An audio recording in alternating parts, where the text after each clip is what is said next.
I give you an integral of just one function, and we find the area between the function and the x-axis, correct? So this could be looked at as me deciding to change where the floor is. Let me show you what I mean. If I have a function from A to B, the integral would be the area below it, yes? Between the x-axis and it. If I have another function that comes in,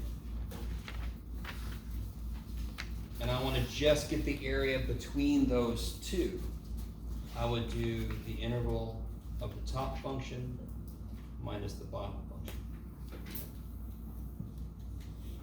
And I call this a cookie cutter problem. If the integral of f is the area from this guy to this guy, and the integral g is from g to this guy, when I subtract them, I'm just left with this mutant peanut shape here, yes? Okay, maybe. Let that make nothing but sense. I literally have a sheet of cookie dough, and I cut out this one by subtracting this from it. Yes, this giant, and I put it on the thing. Okay. So that's 6-1. If you know how to integrate, find the antiderivative, shove numbers in. It's relatively easy. The hardest part for us is remembering the algebra. How do you find out where two functions meet, right? How do you solve that? How do you do that? Well, you set them equal to each other and you solve. Well, how do you solve it? It depends on what they are. Yes. A lot of these are going to be polynomials, so you get them all on one side and factor. Some of them won't be, so you got to do whatever is required in that moment.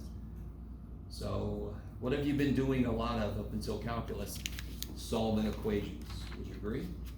Solving equations, and then maybe second to that is graphing stuff. Those are the two big ones. So now you get to just solve all kinds of equations. Okay. So 6-1. Let me show you a full-blown problem, and then we'll get into 6-2. Yeah. Okay. We already did that one basically. Did have a different one? No. All right, let's do this. Just to show you, some of the problems will give you two functions. So this is kind of like the heart of the homework, I think. Sketch the region and find the area between the two. Yes? So you have to sketch, so we did this last time. That's what the whole handout from last time was. And you can see why, because that's the first step. All the ones 19 through 24 that we can see, they don't give us any information about from where to where. That's what we have to figure out by setting them equal to each other. You guys with me? So, for example, we did number 24. Well, if I remember correctly, it feels like we did it, didn't we? I'm pretty sure we did one that was related to 24 last time. But notice down here. Depends on your group. Oh no. Yeah. Notice down here they give me an interval. So these problems, it isn't necessarily where they meet. I just have to go from 0 to 16. But here's the trick with these kind of. Somebody kind of with me. Maybe I'll try to do 23 with you, and then we'll look at one of these. Let's do that. Can we do it even since the hamster's free? No. Good try. I'm gonna use you as paper. Yeah. So let's try number 23 out. 23 gives me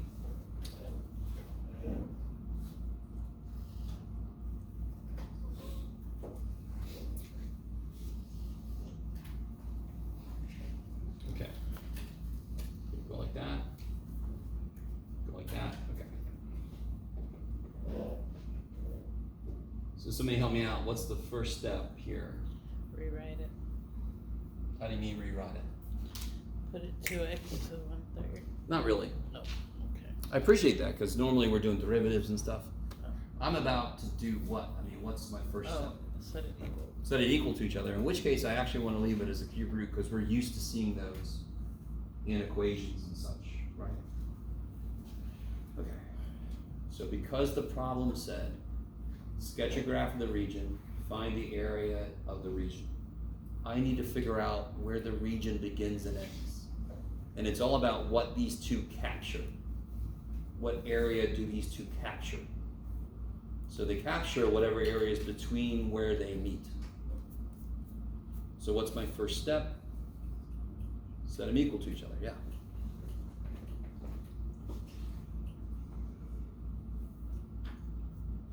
Can anyone tell me what the worst, and you guys see this 1/2 x, not 1/2x, it's 1/2 x. What's the worst part of this little dude? The The cube root. Yeah? Alright, so let's kill it. Right? That's the great thing about equations. And by the way, this is not a life lesson, this is a math lesson. Don't go, I don't like to look at you and kill it. Don't do that, that's bad. It's bad, kids. But that, I don't like to look at that cube root. It can't have experiences, so we can kill it. So how do I kill it? Raise it to the third. Cube both sides, yeah. So if I cube both sides, I get rid of the thing I really didn't like. So I'll do this side. Oh man, alright, what's this side? 1/2 x to the third. Oh, no. No? 3, 6. No? I'm not multiplying by 3, I'm not doing, I'm cubing. Yes! 1/8. 1/8. Alright. So read it with me. I mean, this is, I know not a lot of people teach math the way I do. I know I got a lot of depth and stuff.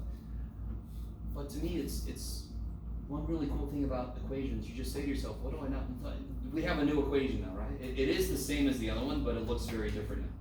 Because we just did a major overhaul. What do you not like now? That wherever you want. Yeah, alright, how do you kill it? Move it over. Yes, so since it's an equation, I have another side to balance whatever I want to do. I want to multiply by 8. If it wasn't an equation, I couldn't do that. It is, I got a whole other side to balance, kick ass, I can multiply by 8.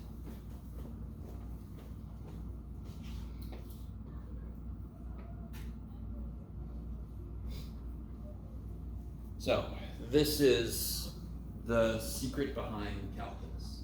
The better you are at algebra, the better you will be at calculus. But now that you guys have been in calculus for a while, will you agree with me? Like the first 2 or 3 steps, sometimes even just the first step is calculus, and the rest of it is algebra. That is just simply true. And then like 58% of that is factoring. So I just gave away. What do we need to do now? Factor. But I have to do what first? Gotta get the x on it. Yes. Do you see a power other than 1 on a variable?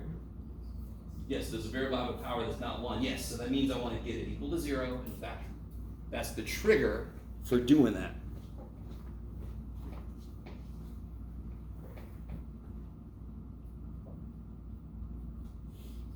And how do I factor this thing?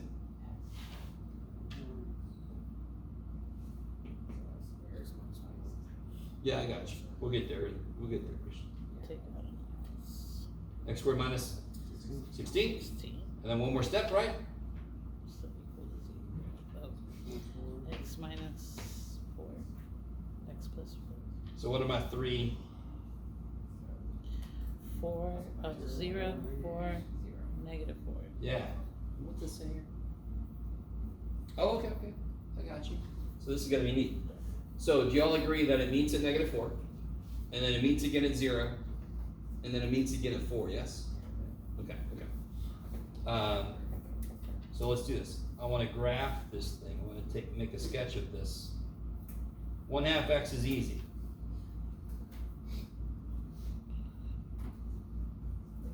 So we got where they meet. They meet at 3 places. And what do you guys think is probably going to happen? They're going to meet, and one's going to be on the top, then they're going to meet again, and that's going to go underneath, and then they're going to meet again. Yes? And you guys remember one of the most important things about this section is which function is on top, because that's what I put first minus the other 2. Top function minus the bottom function, so my area is positive. That makes sense. Because now we're talking about physical area when we're doing this. So I always start with the easier function, and I just care about these points. What do you get when you plug a negative 4 in there? Into this guy. Negative 2. Yeah, you get negative 2. What do you get when you plug a 0 in? That's insane. And what do you get when you plug a 4 in? 2. 2. So there's this guy. Whee! Pretty good for me.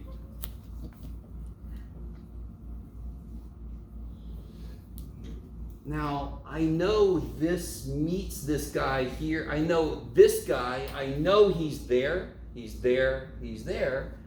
Because that's where they meet. I already know that's where they meet. Now the question is this guy like this? Or is he like this? And does anyone know how to do that? How do you figure that out? What's the easiest way for me to know if it's here or there? Do you all agree there ain't no way it could do this? It can't be above this guy and then below this guy. So it has Why not? Because I would have found another point of intersection. So all I need to do, I'm going to pick frickin' -2. If I plug that in here, I can see, is he above or is he below? Okay, maybe. So can somebody help me? Let's do, it doesn't really matter, Jeff. All right. Let's do -1 and I'll show you why. Plug a -1/2 in. You could do it, you could do it. I could do that by hand. Yes, plug a -1/2 in. What's -1/2 times 2?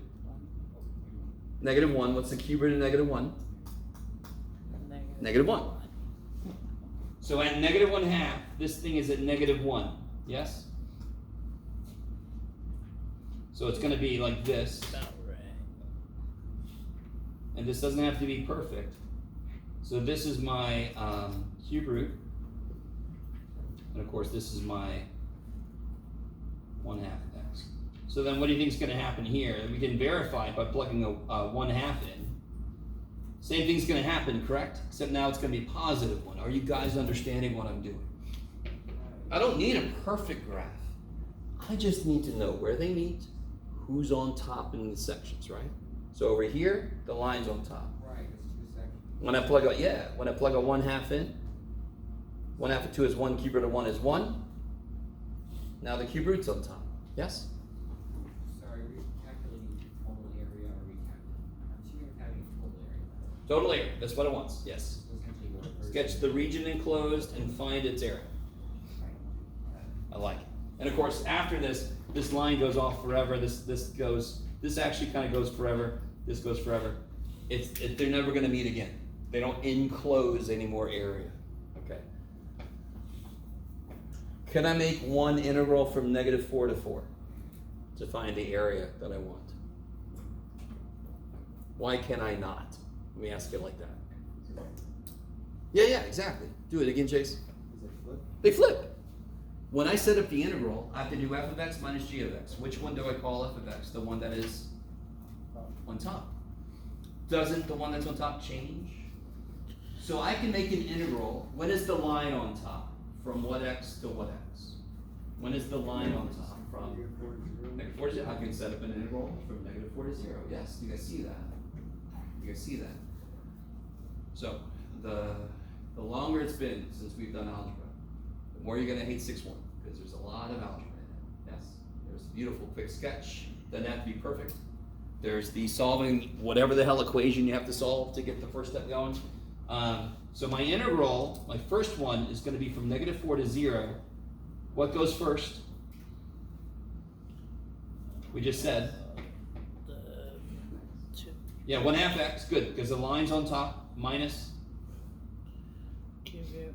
And now I'm going to do like Joanne said, I'm going to change that because now I got to do some calculus. I'm going to make it a 1/3 power. Is that cool?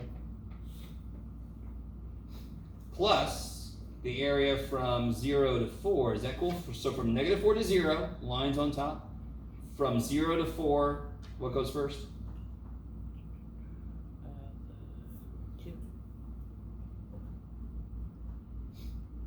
It's 1/2 x. Yeah. And then you just evaluate those two integrals. Now we're adding them, I think the hardest part for you might be the 2x to the 1/3. Is anyone freaked out about that, dude? Does anyone think they need u sub or some stupid thing? You don't. So, are you guys cool? The 1/2 x part. That's easy, right? Can you see, somebody just tell me what the integral of 1/2 x is? You can do it. What's the integral of x?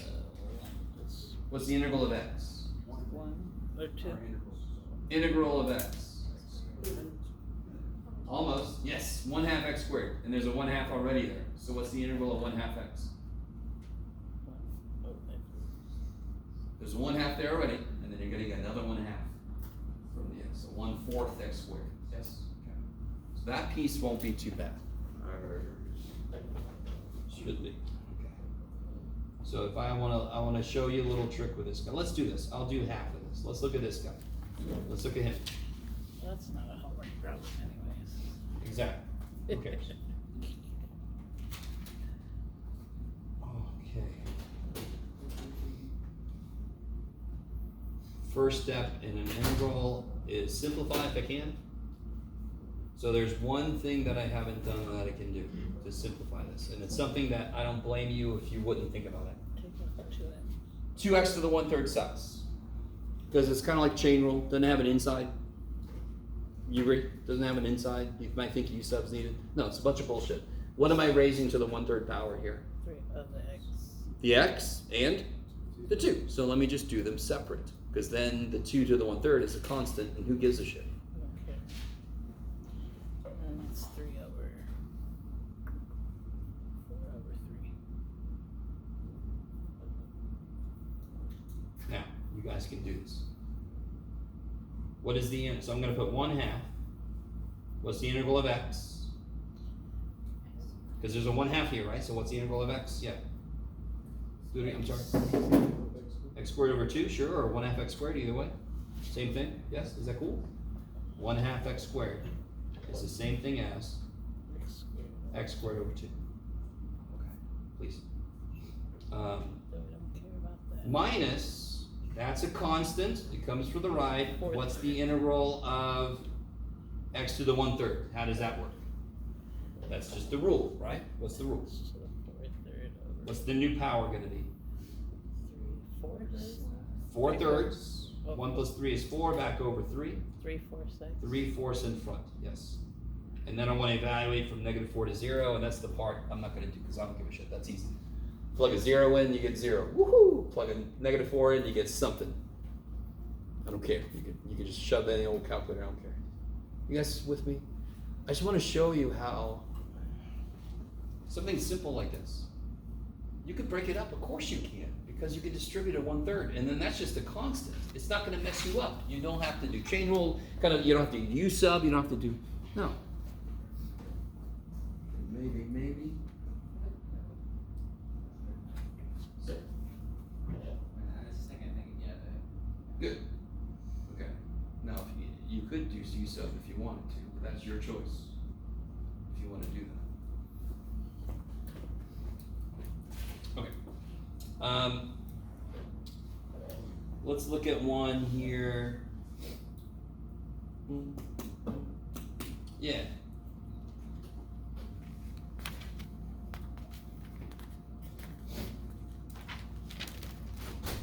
Well, I might be doing a homework problem. Oh well, too bad. You did 5s, so every 5th one. Oh, cool. All right, I'm not. So as long as it's not even.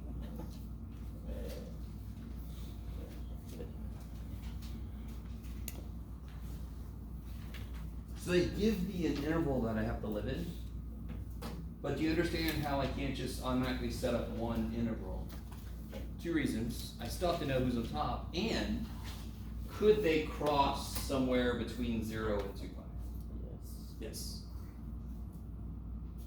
So what's my very first step? Set them equal to Set each 'em equal to each other. other.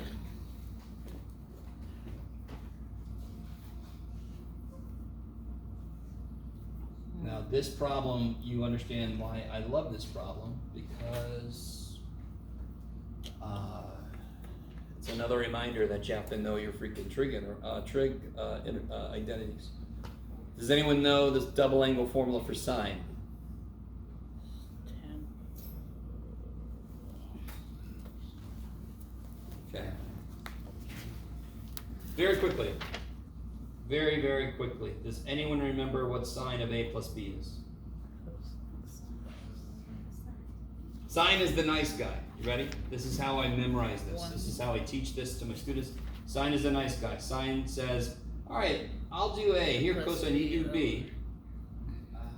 If it's a plus, I'm gonna leave it a plus, and then I'll do B and you do A. We'll take turns cosine. Right? You with me?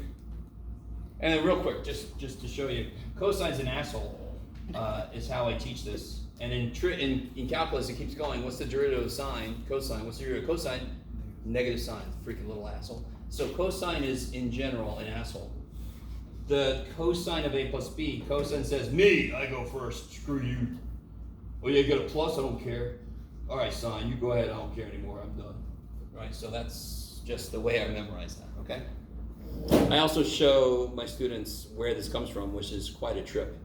The proof of this, but I'm not going to do that with you guys. Do that.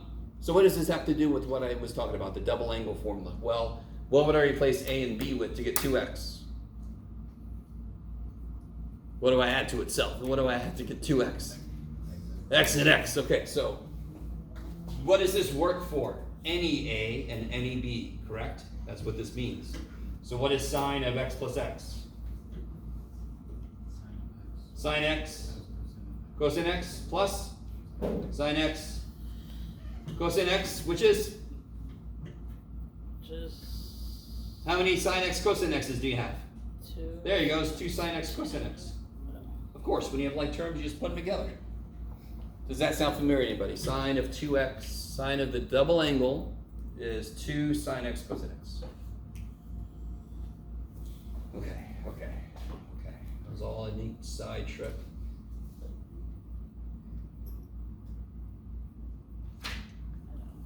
So to solve this, and again, this is calculus. I can't teach trig, I can't teach pre-calc, I've got to show calculus. I'll do a little prerequisite, little interludes on the side. To solve this, basically when you're trying to solve trig equations, if the angles aren't the same, you need to make them the same.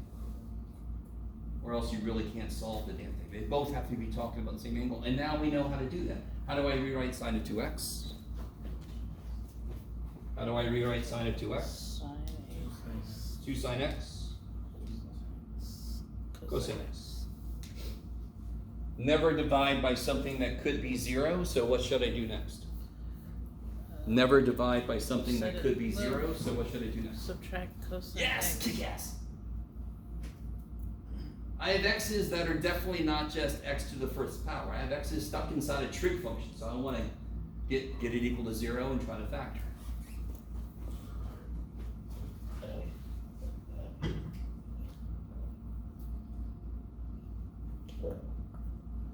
Can I factor this? Take out cosine x. Take out cosine? Now you have sine 2 sine. So either what? Either cosine x is, sorry, I'll let you catch up. 0 or Yes, either cosine x is 0, right? I mean, once you're done factoring, you just make each factor equal to 0. If cosine x is 0, this is true. Or, if cosine x is 0, this is true. Or, cosine x is equal. if cosine x is 0, or, Or sine 2 sine x is yes, minus or 2 sine x minus 1. is equal to 0. If that number is 0, then of course the whole thing's 0. If that number is 0, then of course the whole thing is 0. Yes, that's all that is. When is cosine 0? In our interval. 2. Pi over 2, yes? So there is a place in the middle where they do meet and maybe they cross. Does that make sense? And that's why is that so important in section 6.1 and actually 6.2 and 6. It's because now whatever was on the bottom is on the top and vice versa, yes? If they do cross, are you guys understanding? That's important because then it tells me which way, right? I don't want to get a triangle, a physical shape that has a negative area. What the shit? Is it going to suck me in? Is it the blue portal? I'm going to come pop it out somewhere else? I don't know. I'm going to go into the, what is it called? The nether? I don't know. I'll play that shit. Upside down. So this would be pi over 2. And if I add 1 divide by 2, when is sine x equal to 1/2? What? Yeah, pi over 6. And 5 pi over 5 6. pi over 6.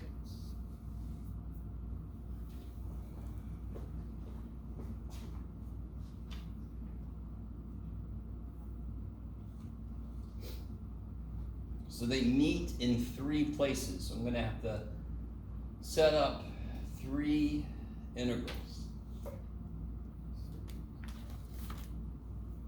which is so exciting. Okay, let me see. Where'd it go? There it is. Oh, wait. Just map it, right? Oh, there's something a little, okay. There's a little bit of an improvement. Yes, go ahead. Oh, isn't cosine x also 0 at 3 pi over 2? Oh, yes. But here's the thing that I was thinking and I didn't write up here. This is supposed to go to pi over 2. That's my fault. I was thinking that's a lot of freaking, yeah, that would also be 3 pi over 2. Yeah. But pi over 2 is the end point, so that's not really going to matter. The only one that really matters then is this one. Okay, so I was thinking, man, that's a lot of intersections. But I just misread the interval. So I said from 0 to pi over 2. Pi over 6 is the only thing in the middle of those where it switches. So I only have to set up 2 integrals for this, thank the gods. Okay. So now what you do is you literally, if I don't ask for a picture, you don't need one. Can somebody give me the 2 integrals? Can anyone tell me what the limits for the 2 integrals are going to be?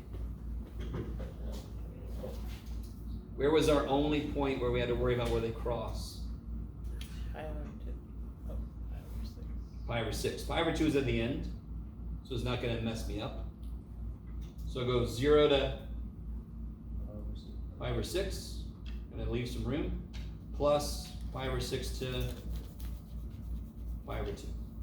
So now, I just have to know which of these 2 functions is on top in both of those, yes? So like here, I could just plug, like, what, can somebody give me a number between 0 and pi over 6? Don't overthink it. Can somebody give me a number between 0 and pi over 6? Pi over 4. Pi over, no. Pi over 2.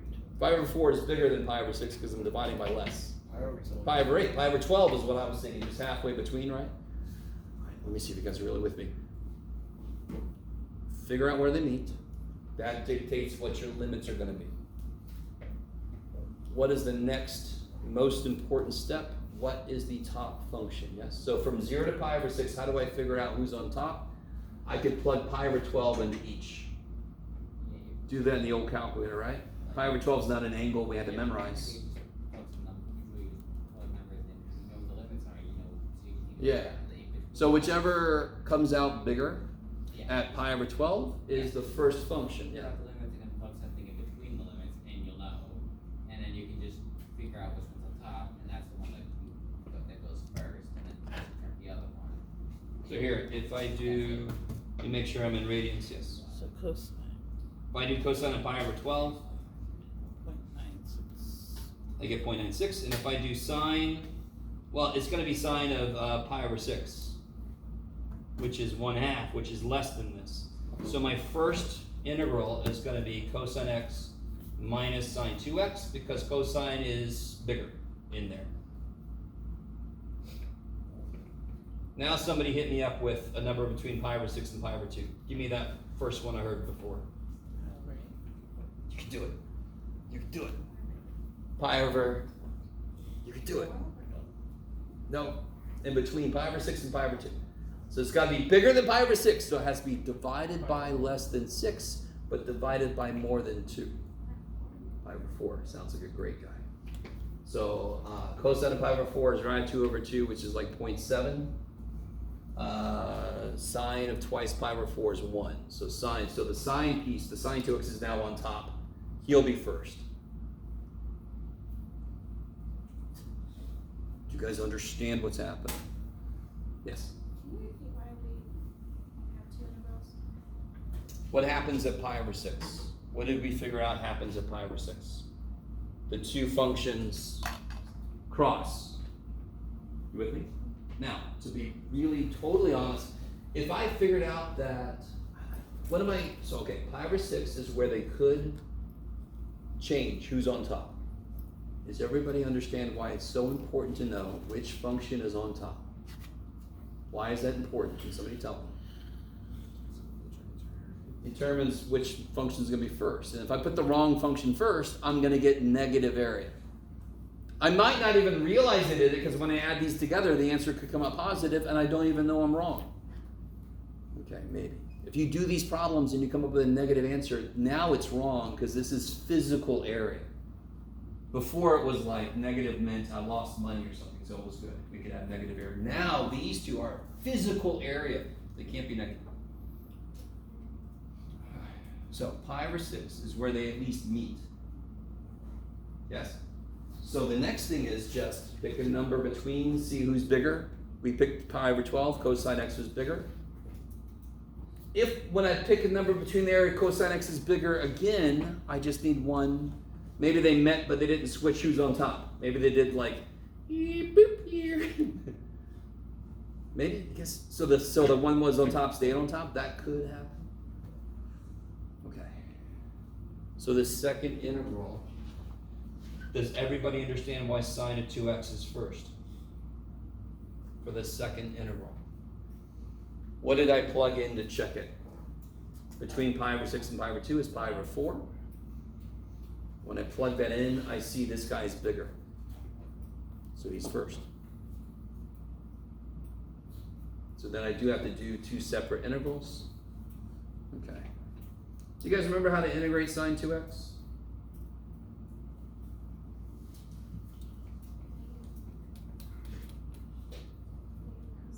Negative cosine? 2x over 2. You gotta kill the 2 that wants to come out. You gotta kill the 2 that wants to come out. If the inside's linear, you should not need u sub. If the inside is linear, you should not need u sub. It's just a stupid number. So you think, what would come out? It's not there. Let me kill it. I'm gonna put over 2. Could you use u sub? Could you just go, I hear you, Jeff, but you're an asshole. You think you're not, but you are. And so go ahead and do u sub. I don't care. Wasting time. That's fine. No, I don't want to. That's not that. You can do it. That's fine. If you feel like you need to, go for it. I'm trying to get you to understand you don't need to. You could save some time. Okay. And now, I mean, the rest of this problem is just antiderivative and then shove numbers in. This should be the easy stage now. The hard stage was solving where they meet and then figuring out who's on top. Maybe.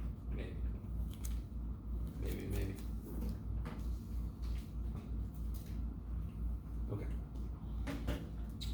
So here's, I'm gonna get into section 6.2. I need you guys to, should I take a break? Yeah, let's take a break first. Come back at 10 after. We'll take a little break. Come back fresh. We'll get into 6.2. Let me know if you have questions on what we just did. I can go slow over parts of it if you want me to. They're recording. Oh yeah, thanks.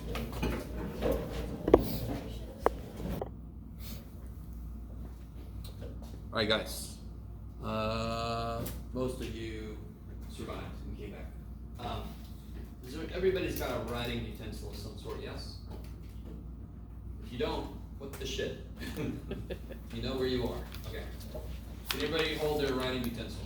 I'm looking at you all like, what are we gonna do, man? Throw it. No. Take some aggression. If I rotate this, right? If I rotate this all the way around, what shape have I kind of swept out, of course? Circle. Circle. You with me so far? Nothing major? You're like, wow, Jeff. What is the radius of the circle? 2 pi. No. Not how many degrees did it go through. What is the radius of the circle? 2 pi. Pi. All right, where's the center of the circle? Where's the center? Yeah, the tip. Where's the outside of the circle? Here, yes, you with me? Oh, it's pi. I'm not even talking about the radius right now. The center is right there, yes. the point of rotation, and the outside of the circle is here. So as I move this, this is tracing a circle out, yes? Is that cool? We just do half a circle, sorry. So what's the radius? The pen. This here, yes? So if I had a shorter pen, or like a little golf pencil, yes? And I did this, I get a smaller circle. You guys with me? Okay, so that's remark. I love that. So this, what we're about to get into is exploring shapes created by taking a function and rotating the function. Okay, and what really sucks for me is, it's like, good lord, this is like 15 years ago. I was teaching the subject, and one of my students brought me, have you guys ever seen the like Christmas decorations, that you open it up and it's this poofy ball? So somebody gave it to me, it was like a perfect little function, right? Like a perfect little half circle function, and then you rotate it and it becomes this ball. I'm like, that's such a beautiful visual, and I don't know what's happened to it. I can buy another one if I think about it. So let me instead show you this. Let's see if this is still working. Oh, cool, it's still working. Alright, so let me make it not 3D for a second. Cooperate with me, okay. So does everybody see that half circle? This the black. Don't worry about the blue lines. I can't make them go away. I know why they're there, but I don't want them there, but they won't go away. Everybody see the little half circle, yes? And I put the function in. It doesn't matter. It doesn't matter. There it is. If I rotate that, what's it gonna create? What's it gonna kind of carve out? What's it gonna create? If it kind of like opened it and it poofed out like a pop-up book, what shape would it carve out? Fan. Sphere. Now we're there. Sphere, right? Because now it's going to be 3D, correct? Yeah. So if I get this thing to cooperate, there we go, and I rotate it, there's my little sphere, yes? My little Pokemon ball there. Okay. You guys kind of with me? Let go of the worry you're feeling right now in terms of what this should kind of work. Don't worry about that yet. It's going to be easier than it seems based on what we're doing here. Just absorb the physical reality of what I'm talking about. Yes? So what if I had a different shape? So this is nice. This is a perfect half circle. So of course when I rotate it, it makes a sphere. What if instead I just had a regular square root?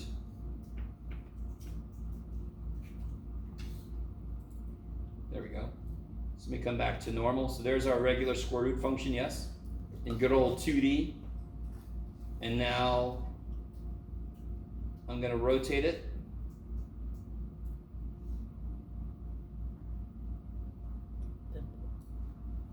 You guys with me? It's a ham. Okay. Thank you. Totally is ham. And of course I think rum ham because I like to watch It's Always Sunny. Rum ham. So if we look back here, can you guys see this guy's radius here? Ooh, that's neat. I didn't know that I could do that. Look at that, that's neat. What is that? Ooh, I could do this. Oh, that's so cool. Look at me discover things as I go. As I move out, what happens to the radius? Gets bigger. Yeah, because you can see the circle getting bigger, the radius is getting bigger. At 0, what's the radius? Just stays. At 0, what's the radius? Say it, yes, say it. 0. So it starts with an area of 0. And then as I move, like right at 1, of course, what's the radius? What's the square root of 1? 1. So the radius is 1 at 1. So can anyone tell me what the area of the circle is? That it at 1, it maps a circle out when I rotate it, yes? That point on the function, when I rotate the function, it maps out a circle. Is everybody with me? The same way the tip of my pen, when I rotate it, maps out a circle. Yes? What is the area of that circle considering the radius is 1?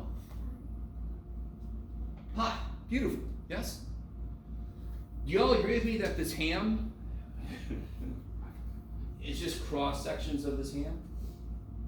how do I get the volume of the hand?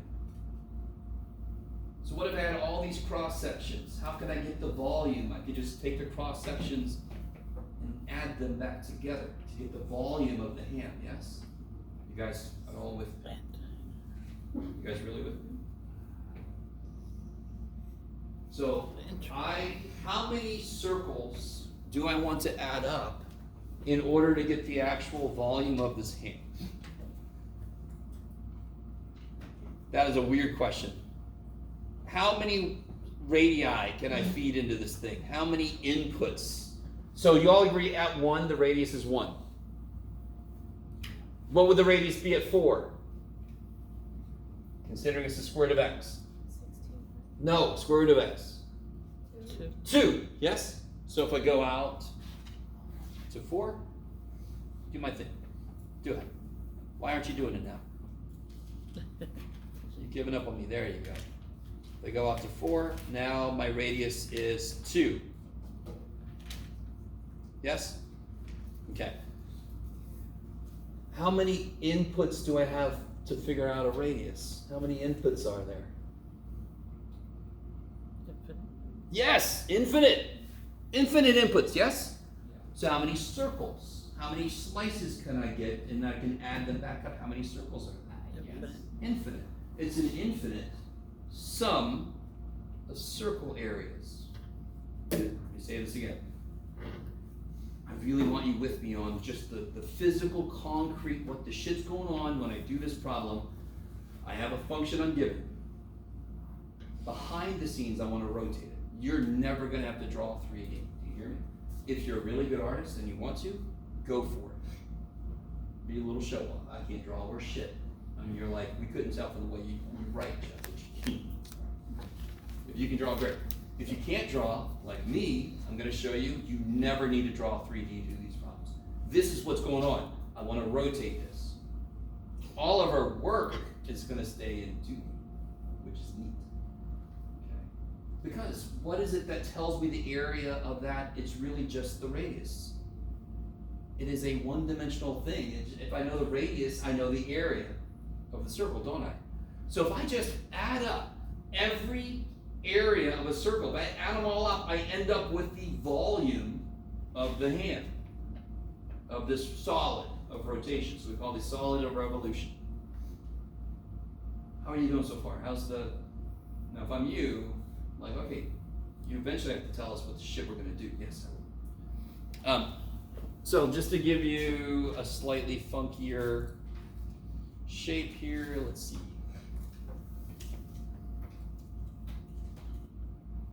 Oh, that could be weird, Jeff. Let's just do this.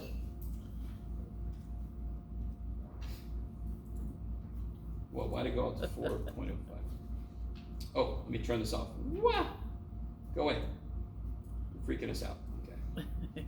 Oh, it's a little too big. Let me cut it down to size. Hold on. There we go. All right, slightly funkier shape, yes? Okay, but it's still the same idea. I'm still going to rotate it. But now what happens to the circles as I move through this? Ooh, look at that onion. You see, how did I, oh yeah, that's right. What happens to the radii as I move? If the radii start off very small, yes, and then they get bigger, and then they hit a maximum, and then they get smaller. They're circles the entire way through. They are circles, yes? I need you to really understand. I don't care what the function is. What the function, I don't care what it is. Every point on it traces out a circle. I don't care how funky my function is. Every point on it traces out a circle, yes? That's why the math doesn't change because the function changed. It's just, what's the math going to do? What's the math that we're going to do? What's it going to do? It's going to add up areas of circles. How do I add up an infinite number of things? What does that for us?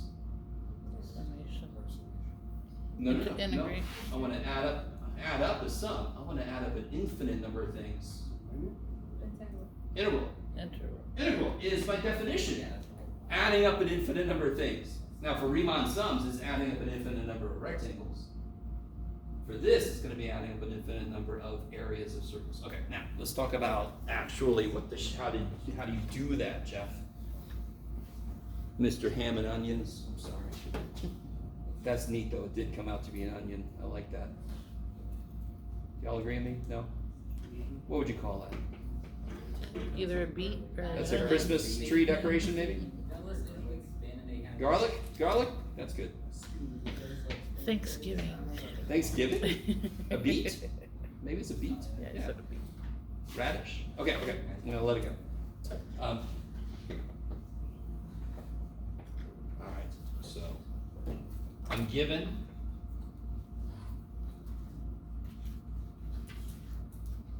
a function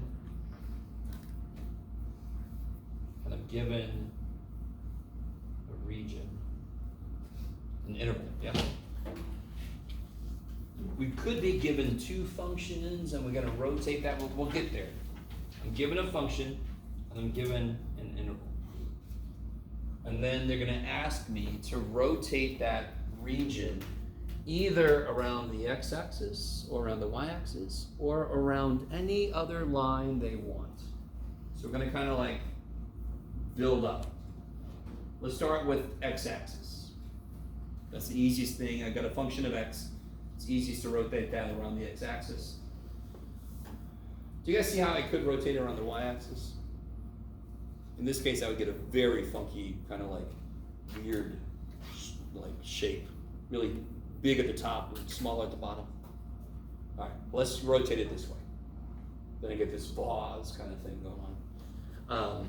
I'm going to do this explanation without drawing any 3D, which is for the best. For everybody involved. So at any point in between A and B, this is a radius. And I'm gonna rotate. So at this place, I can find a circle. It will be a circle once I rotate it. I like it. And of course, I use every value of x from A to B. So what is the area of the circle that I would make using this radius? What's the area of that circle? So let me draw this. I'm still not going to draw 3D. So if I just take the circle I would make here and I plop it down here, looks like a little dead Pac-Man. X What's the area of the circle? squared. What's the radius? What's the radius? Be careful, I wrote something wrong, it's my fault. What is this radius? Be more careful. Right. How far does this go out? R. F of x, yes? So this should be f of x. We've seen this before. How did we figure out the height of our rectangles? Didn't we plug their stuff into the function to figure out the height? Do you see how this step is exactly the same, except now the height represents the radius because I'm going to rotate it now? I'm not going to draw a rectangle, I'm going to rotate it. So now this height represents a radius. Is that okay? Are you guys all right? It's because I'm going to rotate this, and how far is it going to go out? It's going to go out this far. That's the radius. That's the radius of the circle. Okay, I like it. So the radius is f of x. So the area is going to be pi times f of x squared.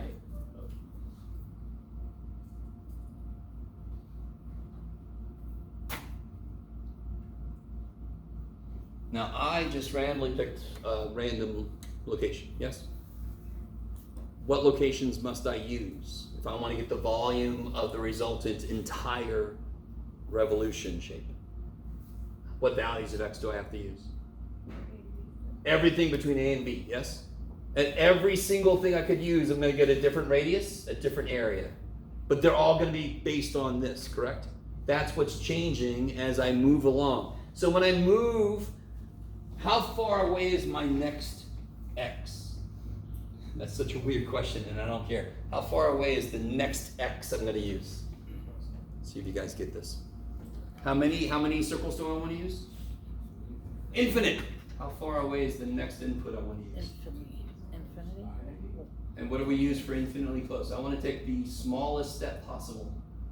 You can do it. So it's not delta x, it's dx. Dx means the smallest possible change in the x direction. Dx is called an infinitesimal. So there were some mathematicians who didn't believe they existed. They exist as much as anything mathematically theoretical exists. So they exist. Little dx is just the smallest positive number. Is one way to think about it. So smallest positive change in an infinite. Yes, so dx, I'm going to march along and I'm going to change by dx every time.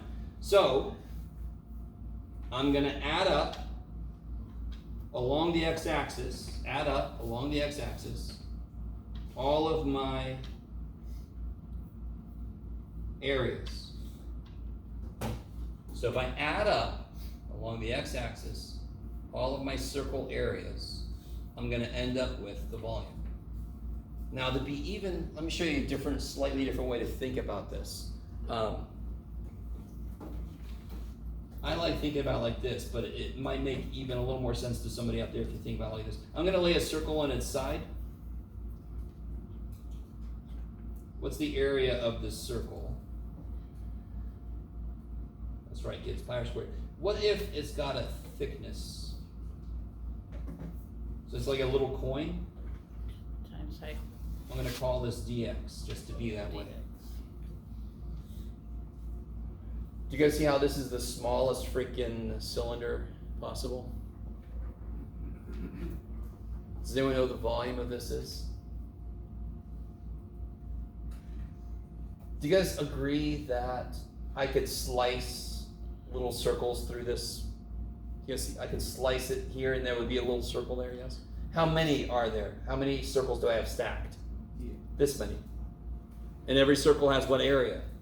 This area. So what is the volume of this? Pi r squared dx. Dx.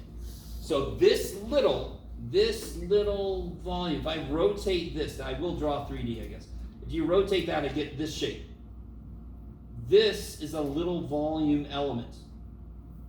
So this is a volume element here. If I move to the next place, I get another little volume element, and if I add them all up, I get the volume.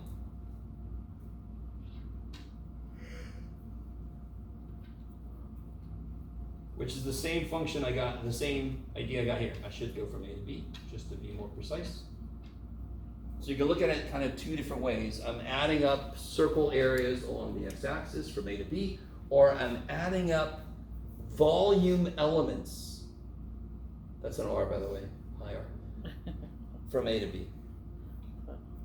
Both ways are actually valid.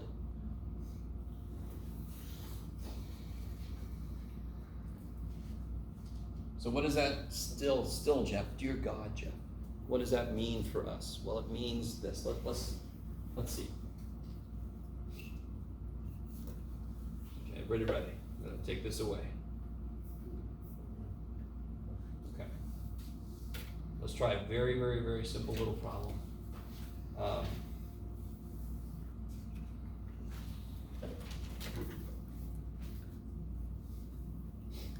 We'll do that one that I had up earlier on the computer. We're going to actually calculate its volume. What if I take a square root function and I, from 0 to 4, and I rotate it? It's going to make this kind of bowl shape, yes? On its side. I can just put it down and I can fill it with dirt, put a plant in there and go, yay. So how do I set this up? I can Get the graph my little antiderivative. region. Graph my little region.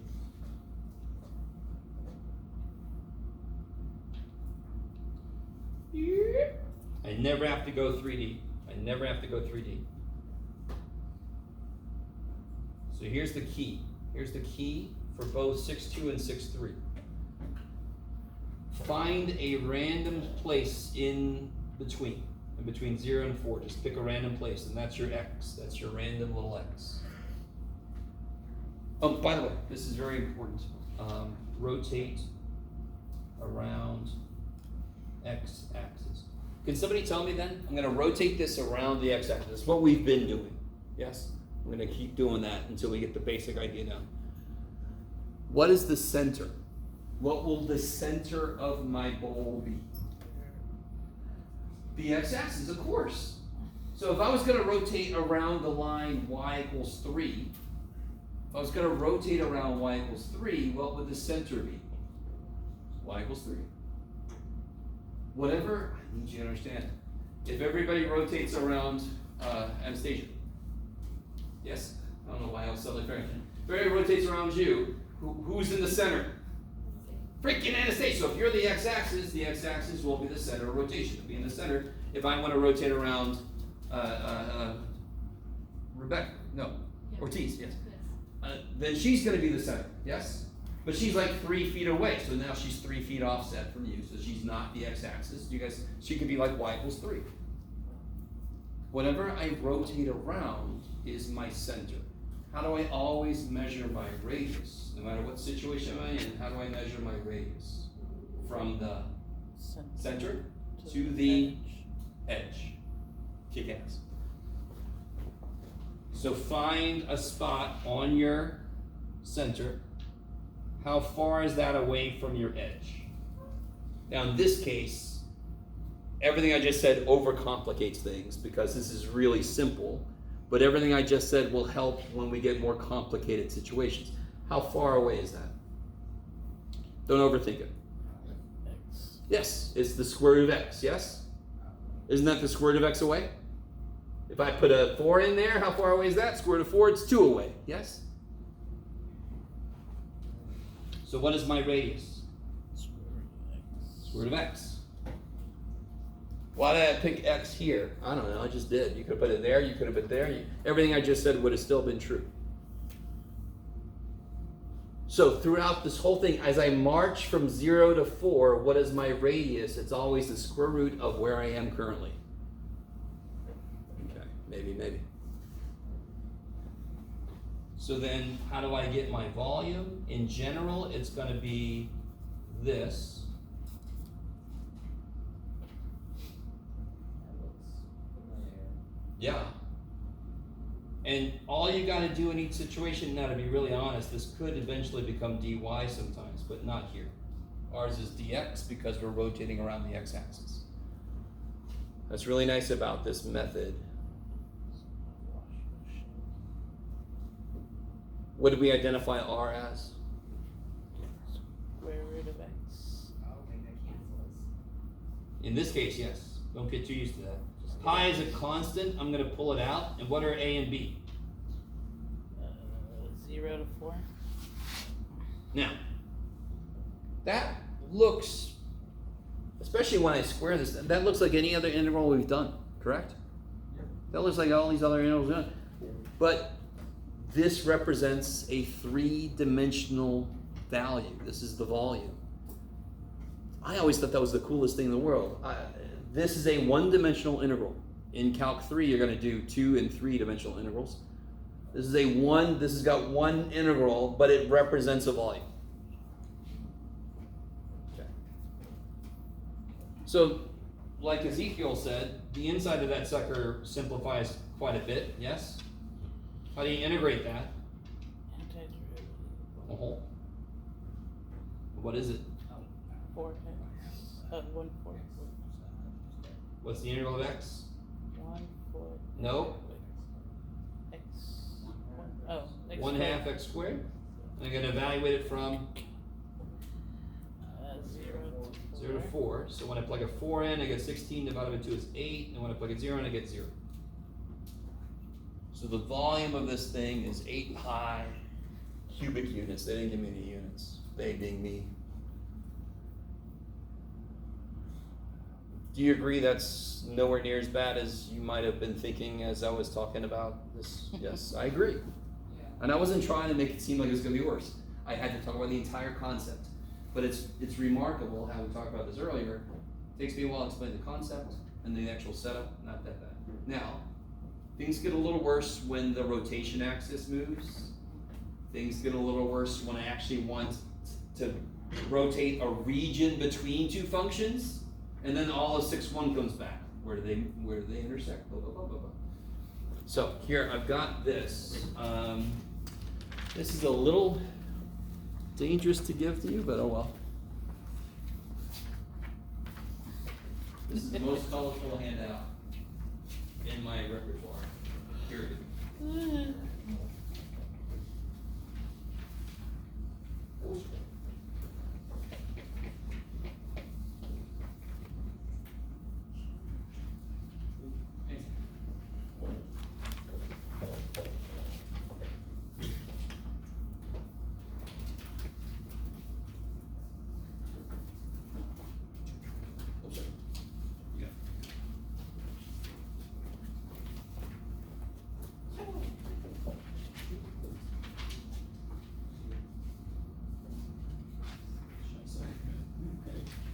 So it makes it dangerous to hand this out to us.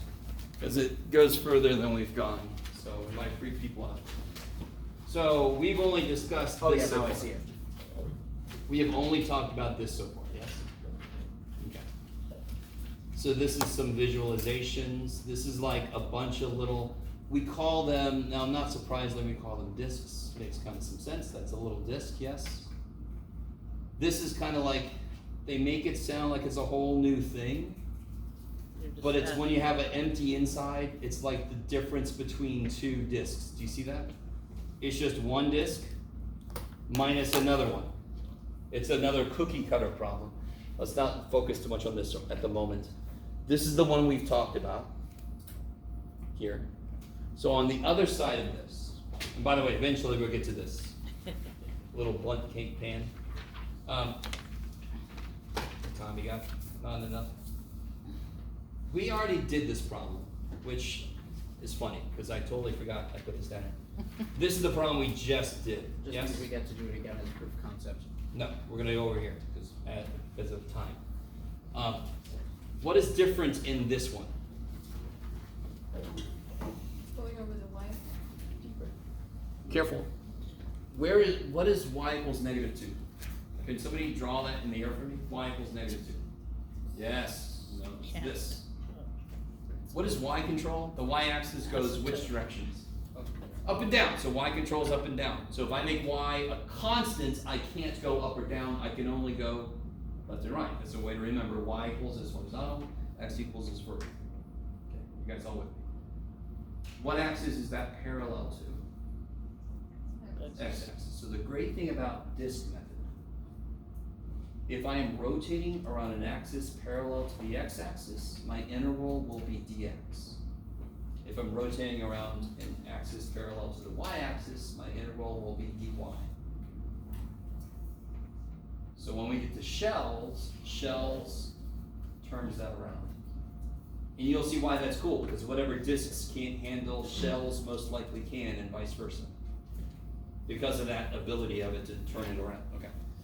We'll get there. So right now, all we have to know is if I'm using disks and I'm rotating around something parallel to the x-axis like we're about to do,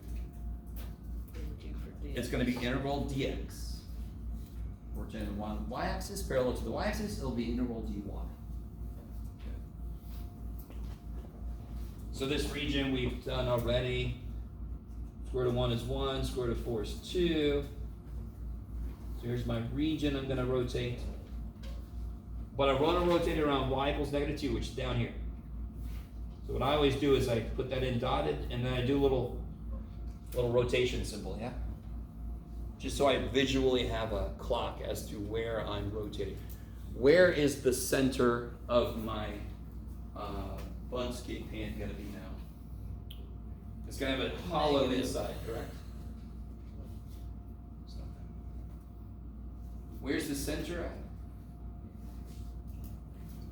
Do you guys, yes. Do you guys all understand what's going to happen? I'm going to take this and I'm going to rotate it around this guy, yes?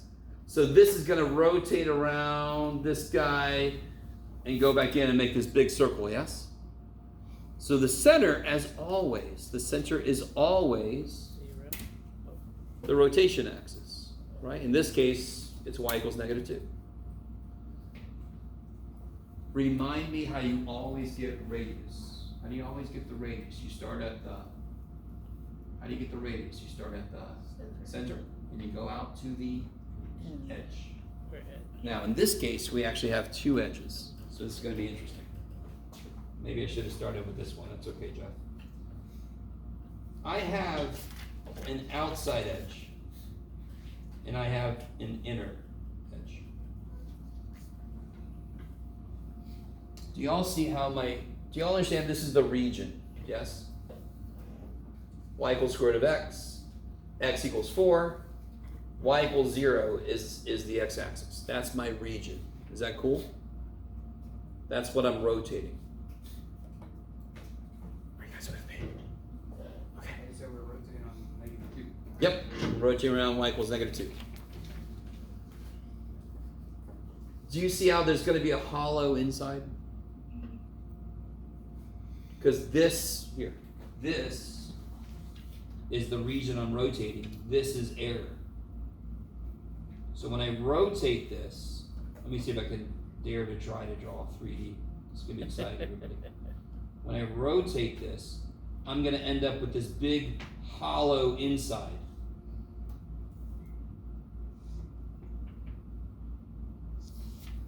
So, coming back here, when we did this one, we did this one together just a minute ago, but let me kind of redo it here on this paper. And I rotated around the x-axis. Does the region, does my region hug the axis of rotation? Does this region hug the axis of rotation? Yes. So it's only going to have an outer radius.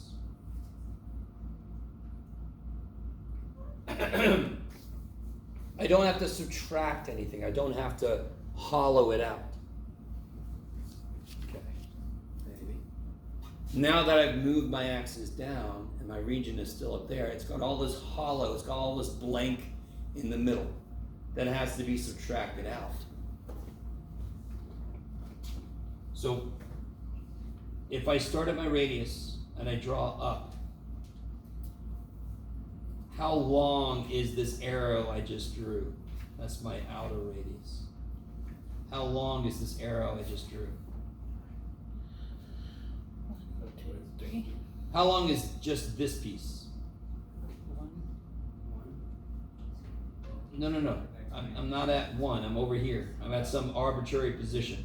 Oh, So how long is it from here to here? We know what it is. It's you can do it. Just say square root of x, yes? Square root of x. Plus, 2. plus. How long is this? No. How long is this? Plus x. Oh. How long is this? How Radius. long is this? 2. Good. Yes. I love it. So it can't be -2 because that would make it smaller than this. Isn't it bigger than this? So it's how far from this did I go? I went 2 plus square root of x. That's how far I went. How do you always find the radius? You start at the rotation, and how far is it until you hit an edge? So my outer radius is the square root of x plus 2, because that's how far away it is from the center. That's true. What's my inner radius? Is like anybody ever work with or hear about coaxial cables? What else could it be?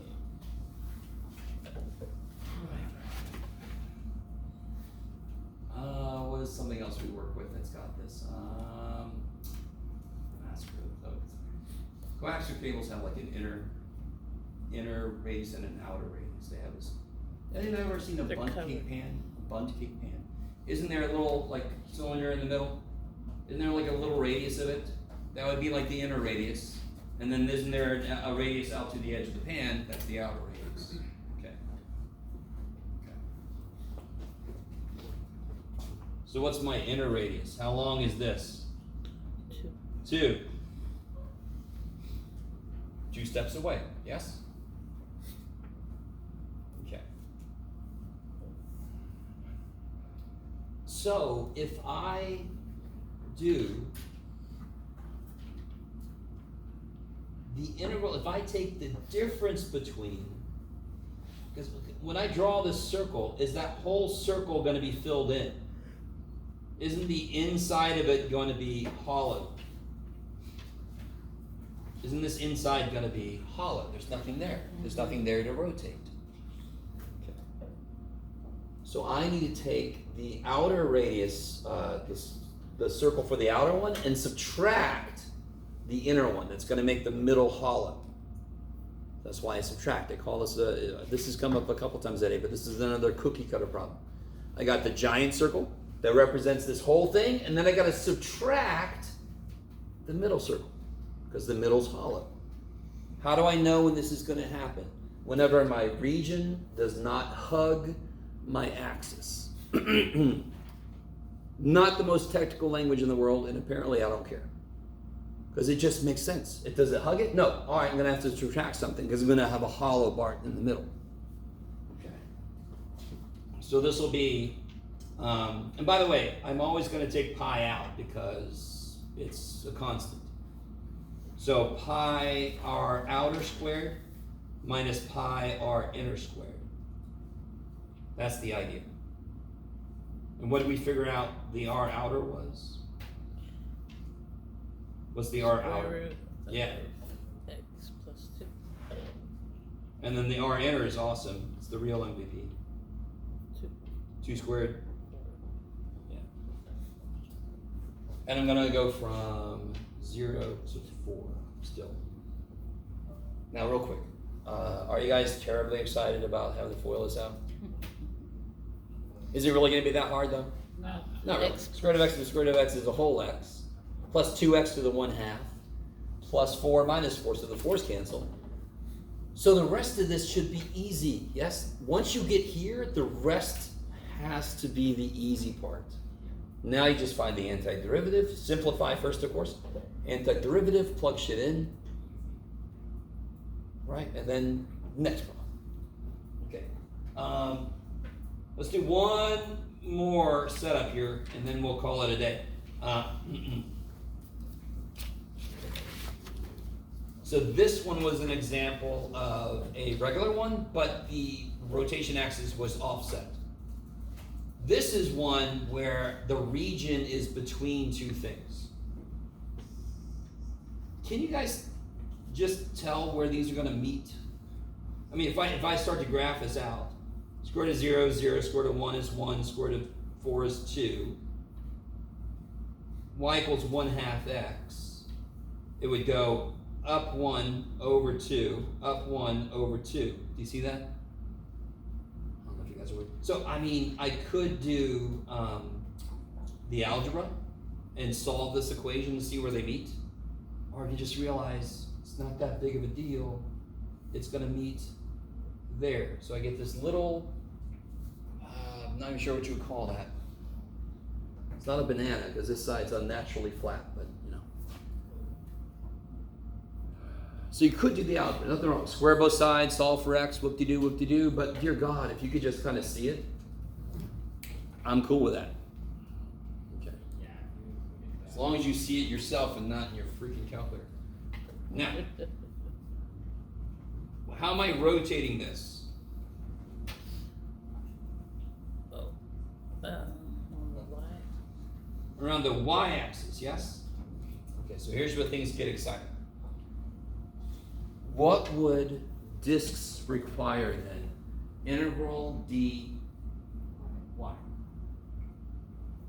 Do y'all really understand that that means the function I put into the integral has to be a function of y? Do I currently have functions of y? Yes. Do I? No. I have functions of x, don't I? Y is a function of x. Y is a function of x. Y is a function of x, yes? Alright, so here's the trade-off.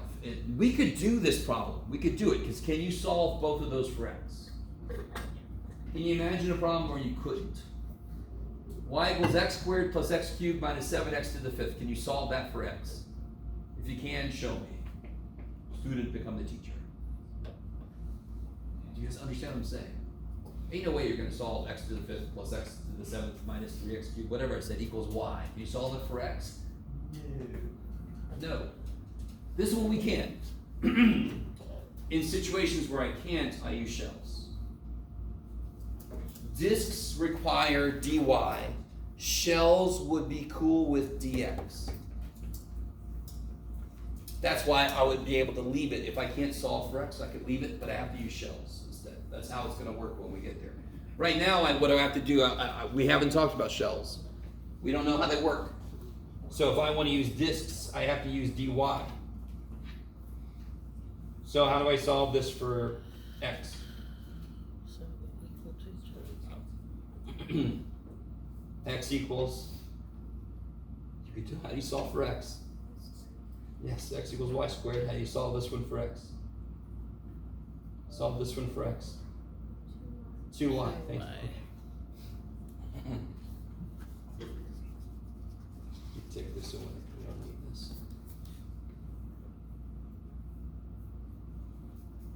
So can somebody remind me where my center is? Where's my center? The y-axis is my center. So if I want to find the radius, I start at the center and I draw. Now I'm going to have to draw this way, yes? Or for you guys, this way.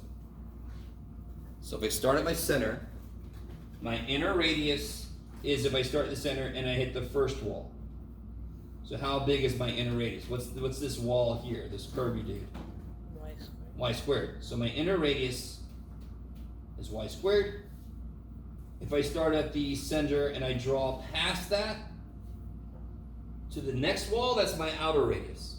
So what's my outer radius? 1 pi squared. Wait, y squared. What's my outer radius? Y squared plus No. My inner one is y squared. My outer one is the other one. 2y. 2y. Oh, right. I only had 2. Can't go wrong. Okay, sorry. So then it always gets set up the same way. If you're using disks, it's pi. In this case, I'm still going 0 to 4. Is that cool? Because that's where they met, 0 to 4. Outer radius squared minus inner radius squared.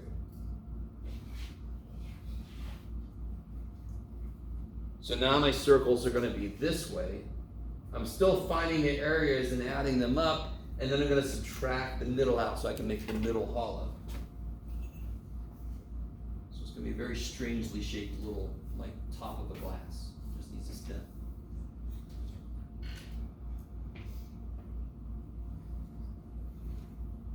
So one thing that, to me, that's really cool about this is we're representing three-dimensional things with actually what ends up being one variable. That's kind of nifty to stop and consider.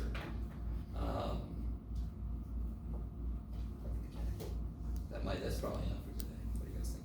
So on Monday, I'm going to talk a little more about this, talk a little bit about shells, but most of Monday will be review for the test on Wednesday. By the way, I'm not talking about next week. I don't know if I just said it. Next week is Thanksgiving. Don't come to college. All week we're closed. I'm going to be out of the state. Yay.